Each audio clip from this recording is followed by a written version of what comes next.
wondering how I got into this mix. Hey, what's up everyone? This is Derrick Broze. We are here in Anarchapulco 2018 talking with a old friend. Good to see you again, brother Max. How are you, brother? Doing well. You know, this has been an interesting year for me, the conference itself, but also just reflecting on 2017. We're still new into 2018 and kind of thinking of the direction that not just the United States, but most of the modern, technologically advanced world is going.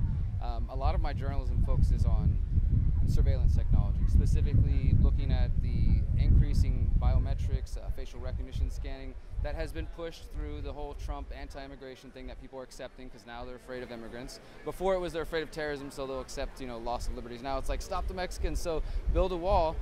What people don't realize, and this is kind of where, what you talked about yesterday and why I want to get your opinion, is that they're actually building a biometric wall. This has already been passed, it's already being built in the United States, where they're going to scan the faces of every person entering and exiting the country. They're going to start on the southern border, but then they're going to go to the northern border. They're installing automatic license plate readers all along the border that can track cars up to the past 5 years, so they have a history of where everyone's been for up to 5 years, and all these different things. And at the same time, we're seeing the increasing of the smart grid. That's what this is really all about, like the smart homes, Alexa, the Echo, all of them listening to what we're saying. And what you focused on yesterday is how AI plays into that. And one of the things you mentioned that really intrigued me was the idea of, the internet actually becoming, somewhat like a conscious being that could be, activated as artificial intelligence, and the implications of that on freedom, on the anarchist movement, and on activists in general. And as you were just telling me off camera, Google has AI, Facebook has AI. So these people have everything we've ever searched for. They have our locations, they have our likes and our interests and all this. What can we do about that, knowing that this is, it's marching forward one way or the other, right? What can we do? That's the question you want to start with. What can we do? That's an interesting question. What we can do is wake the hell up, and start acting. What I've been saying to people is that with everything that you're doing, with this whole cryptocurrency, everything you're doing, whatever you're creating, if you're not factoring into the equation the reality that the world is run by criminals, you're fucked from the onset. Sure. That's the problem, you are. If you really want to know what we can do, everyone wants a movement. What's some big thing we can all sign on to and follow? What people can do is grow a backbone and stand up and call these people out for what they are. They are criminals. It's a criminal class. These people have no authority over you. What I've been suggesting people can do, just as a demonstration, like government causes harm. That's all government does. If you can determine what harm the government's caused through whatever legislation, vaccines or whatever legislation's been written, outline what harm has been caused, lodge it as an affidavit so it stands as a truth in law, and then lodge a claim against that individual, against the individual who put his wedding signature on the paper.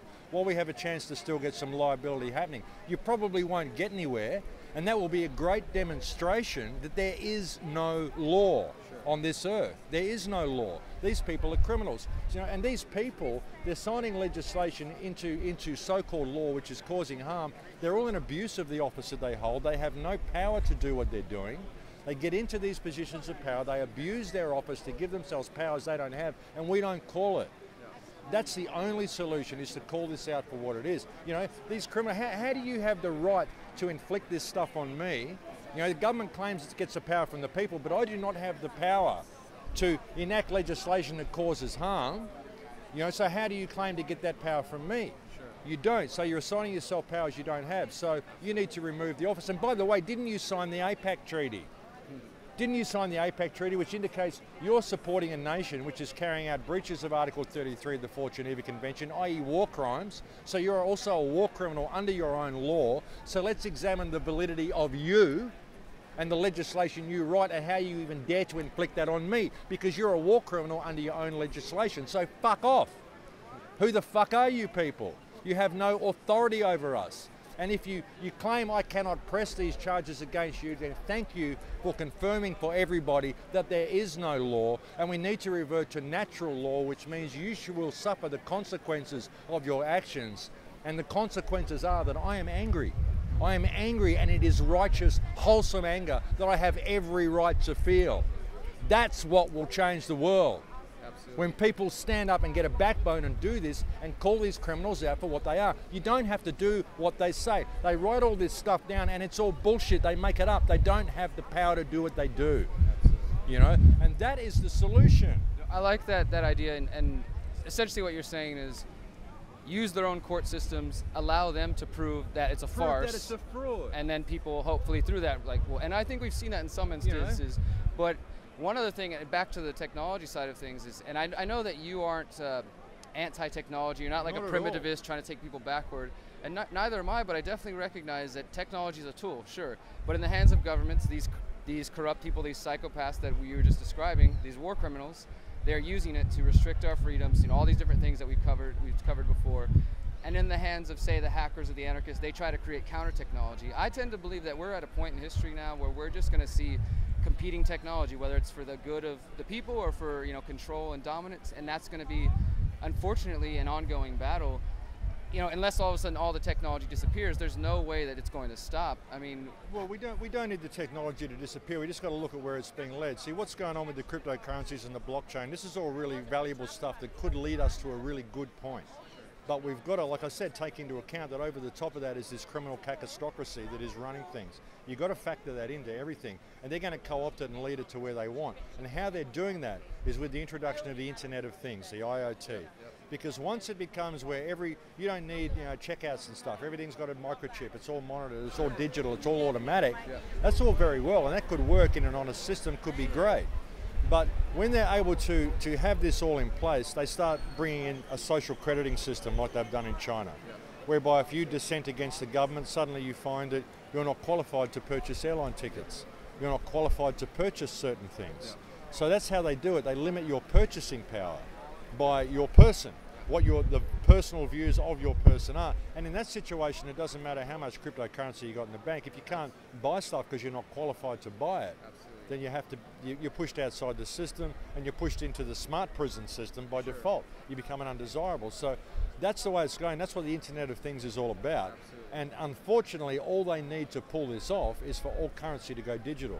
Once currency goes digital, they can bring in a social crediting system which will limit people's purchasing power. And they're trial running it in China now. There are 7.9 million people that are on China's credit blacklist. And not only that, when you call one of these people up on your telephone, it gives you a message on the phone to alert you that the person you're calling is on the government's credit blacklist. And basically they penalize you if you're associated with people who have a negative rating. This encourages people not to want to associate with you, and they're bringing in certain VIP sections and new places that you can go if you apply with the government regulations and you're a good thinker, and they're saying this will bring about a more honest system. And the reason they want to bring it in, get this, is because it will be a great tool to, guess what, combat terrorism. Of course. Of course, the same old excuse you've heard forever. The last thing I want to get with you on that, well, for one, I want to say that I do think that there is a solution, and your first answer was that. Wake the fuck up, stand up, right? That's the only solution. They have no authority over you. The thing about, you're talking about how, I think we saw this coming a long time ago. It started with credit card systems, because now you can't really rent an apartment if you don't have a credit card, if you don't have the right credit rating and these sort of things. I don't have credit cards, I don't have banks and these things. I've been, and I think you've experienced this as well, turned away from certain situations, just trying to live your life as you please because you're not integrated, right? Eventually it'll be like, oh, you don't have the chip, you can't get in here, you don't have the proper rating. What I believe, though, is because I never plan to adopt these things, and I think yourself and plenty of other people will choose to, opt out, that we will end up seeing sort of a fracture in society where those who embrace the smart, things, and those who try to form communities that are like, hey, we don't have chips in here, we don't have that, and maybe to varying degrees of success. But I think that there could be power if we say, okay, they want to push us into the corners, into the black market, the gray market, let's exploit that. Let's, stand up and assert and oppose that when possible. But ultimately, as you said, these people are in control. And when they spread the smart grid everywhere, I mean, in Houston, they've already installed facial recognition cameras in the airports. That's their testing grounds. And they're pitching it like this. Soon, when you go to the airline, you won't have to wait in lines. You'll just walk through and walk right to your plane because they'll already have identified you as soon as you walked in. So, I mean, it's coming, it's happening. I appreciate your efforts to bring that message to this conference because I do think we're embracing the technology for the positives, but we can't ignore the other side of it. Yeah, there's two sides to every coin, and the government is taking steps to make sure they lead it to where they want. All we have to do is regain control of the system before it slides into the digital, because those who are controlling that slide. Absolutely. And when it slides into that, there'll be no accountability. You can't lodge a liability notice against AI. Absolutely. At the moment, you can do it towards a politician, and like I said, you'll do it with limited success, but you may wake people up in the process, and that's the best we can do. Thank you so much for your work, brother. My pleasure, brother. Find him at the Crow House, and beware of the coming smart prison.